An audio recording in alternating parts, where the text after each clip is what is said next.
Yan o, may dinadaanan akong kalabaw. Yan. Kalabaw. So, didiretso lang ako.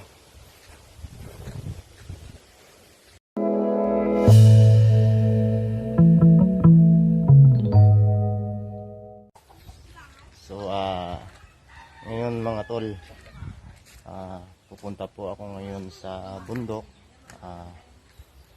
Pupuntahan ko po yung nasulong bahay doon sa bundok. Ito po ay meron po siyang mga tanim na kalabasa, tsaka marami daw yung alaga niya na mga manok.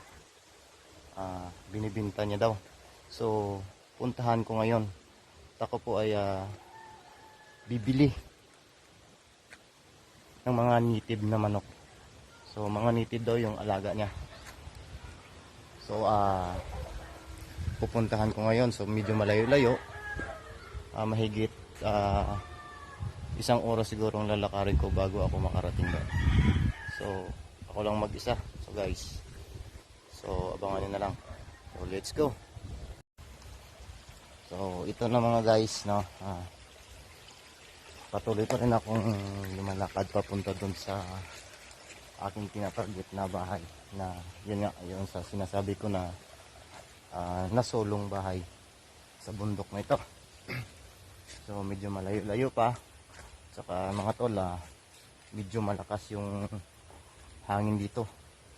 Parang masama ata yung panahon, kaya malakas yung hangin. Pero kaya naman ng tao, hindi naman to ano ng hangin, kasi medyo kasarangan lang yung hangin. So ito mga tolo, dinadaanan ko naman ay mga maisan tsaka mga niyog. So yan o, mga mais. Tsaka medyo matarik rin yung mga daanan dito, kaya ayan o. So mag-isa lang ako, wala akong kasama.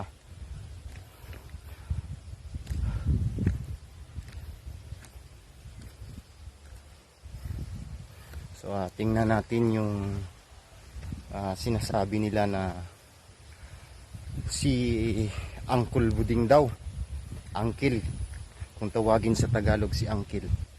So ito daw ay marami siyang alagang manok na native. Yan po ay kanyang binibinta. Tsaka meron din daw siyang tanim na mga kalabasa, saging. Yan po ang kanyang kabuhayan dito sa bundok. So atin itong hayan mamaya kung ano ang status ng area niya. So ayan na nga, tol, yun ang sinasabi ko na medyo malakas yung hangin dito. Pero walang problema, okay lang naman kasi walang ulan, hangin lang. Ayan o, may dinadaanan akong kalabaw. Yan, kalabaw. So didiretso lang ako.